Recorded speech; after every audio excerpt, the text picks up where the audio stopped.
किसान आंदोलन को लेकर आज सरकार के साथ किसानों की अहम बैठक होने वाली है। ये बातचीत 9वें दौर की होगी। वहीं सुप्रीम कोर्ट में कमेटी के फरमान के बाद ये पहली बैठक है। उधर किसान 51 दिन से दिल्ली की सीमाओं पर डटे हुए हैं और लगातार कृषि कानून बिल की वापसी की मांग कर रहे हैं। ऐसे में सरकार ने इस बैठक में एक बार फिर समाधान निकालने की उम्मीद जताई है।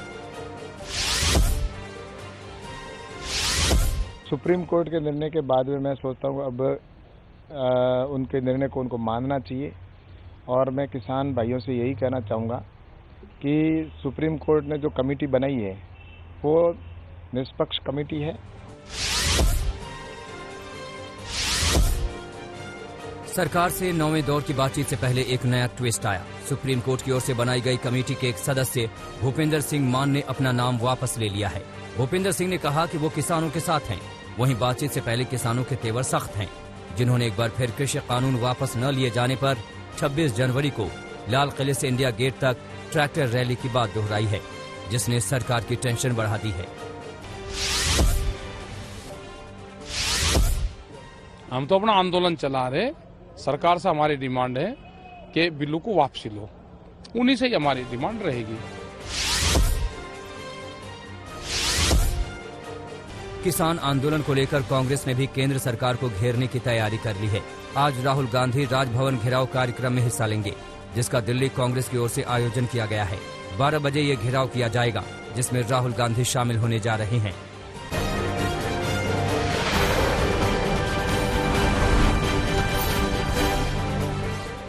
भारत में कोरोना वायरस को हराने के लिए अंतिम लड़ाई के तौर पर वैक्सीनेशन प्रक्रिया कल से शुरू हो रही है। कल प्रधानमंत्री नरेंद्र मोदी इस महाअभियान की शुरुआत करेंगे।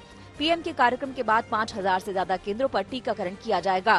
पूरे देश में इसकी तैयारी कर ली गई है। सबसे पहले स्वास्थ्य कर्मियों को कोरोना का टीका लगाया जाएगा। इसके बाद 50 साल से ज्यादा उम्र के लोगों को वैक्सीन दी जाएगी। वैक्सीन हेल्थ वर्कर और फ्रंट लाइन वर्कर्स की तादाद 3 करोड़ है। 50 साल से ज्यादा उम्र के लोगों और इससे कम उम्र के उन लोगों को टीके लगेंगे जो पहले से किसी गंभीर बीमारी से पीड़ित हैं। ऐसे लोगों की संख्या करीब 27 करोड़ है।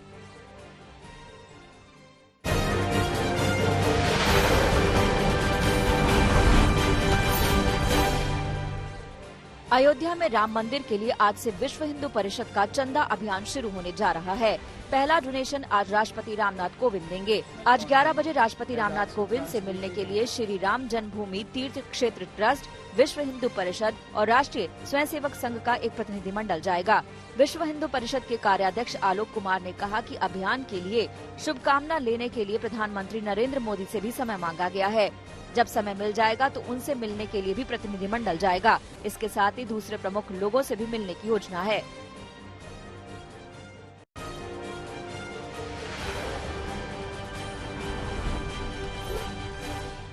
व्हाट्सएप की नई प्राइवेट पॉलिसी को दिल्ली हाईकोर्ट में चुनौती दी गई है। हाईकोर्ट में याचिका लगाई गई है कि व्हाट्सएप की नई पॉलिसी के तहत कंपनी को यह अधिकार है कि वो किसी भी व्यक्ति के वर्चुअल तौर पर कोई भी गतिविधि देख सके। याचिका में कोर्ट से मांग की गई है कि नई प्राइवेट पॉलिसी पर तुरंत प्रभाव से रोक लगाई जाए। ये किसी भी व्यक्ति के राइट टू प्राइवेसी के अधिकार का उल्लंघन है। व्हाट्सएप और फेसबुक जैसी कंपनियां पहले ही गैर कानूनी तरीके से आम लोगों का डेटा थर्ड पार्टी को शेयर कर रही हैं, जिसे लेकर सवाल खड़े किए गए हैं।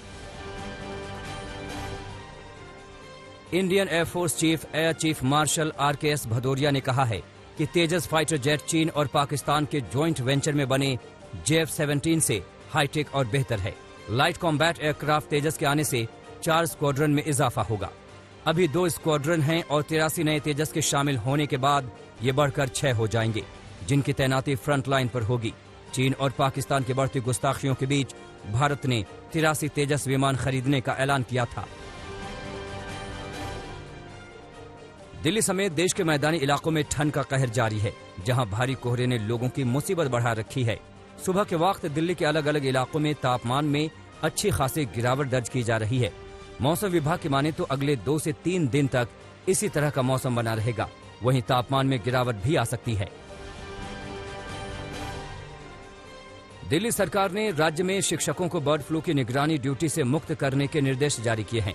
उप मुख्यमंत्री और शिक्षा मंत्री मनीष सिसोदिया को शिकायत मिली थी कि कुछ जिला अधिकारियों द्वारा शिक्षकों को बर्ड फ्लू निगरानी ड्यूटी में लगाया गया है, जिस पर एक्शन लेते हुए दिल्ली सरकार ने इस ड्यूटी से सभी शिक्षकों को मुक्त करने का आदेश दिया है।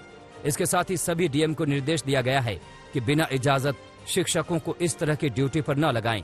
राज्य के शिक्षकों को बर्ड फ्लू के खतरे को देखते हुए दिल्ली में आने जाने वाले मुर्गा वाहनों की निगरानी की ड्यूटी पर लगा दिया गया था, जिसका शिक्षक संघ विरोध कर रहा था। राजधानी में स्पा चलाने वाले लोगों को दिल्ली हाईकोर्ट से बड़ी राहत मिली है।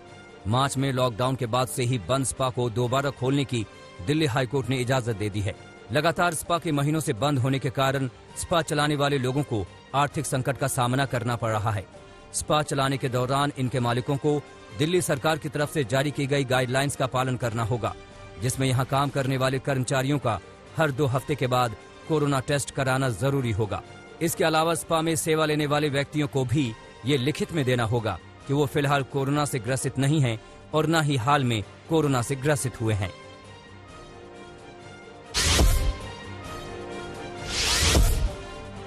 संसद के बजट सत्र का आधिकारिक ऐलान कर दिया गया है। बजट सत्र 29 जनवरी से शुरू होगा और 2 हिस्सों में 8 अप्रैल तक चलेगा।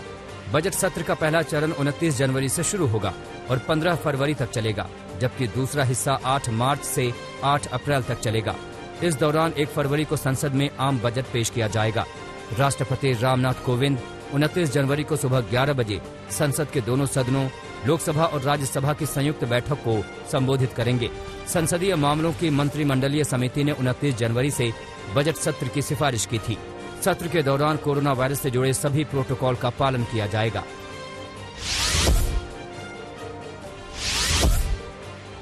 गणतंत्र दिवस पर इस बार कोई भी चीफ गेस्ट नहीं होगा। विदेश मंत्रालय ने इसकी जानकारी दी। इससे पहले ब्रिटेन के प्रधानमंत्री बोरिस जॉनसन 26 जनवरी पर चीफ गेस्ट के रूप में भारत आने वाले थे। हालांकि बाद में उन्होंने कोरोना की वजह से अपना दौरा रद्द कर दिया था। पिछले 55 साल में ये पहला मौका होगा जब भारत का गणतंत्र दिवस बिना मुख्य अतिथि के मनाया जाएगा। इससे पहले साल 1966 में भी भारत के तत्कालीन प्रधानमंत्री लाल बहादुर शास्त्री के ताशकंद में हुए निधन के कारण किसी को आमंत्रित नहीं किया गया था।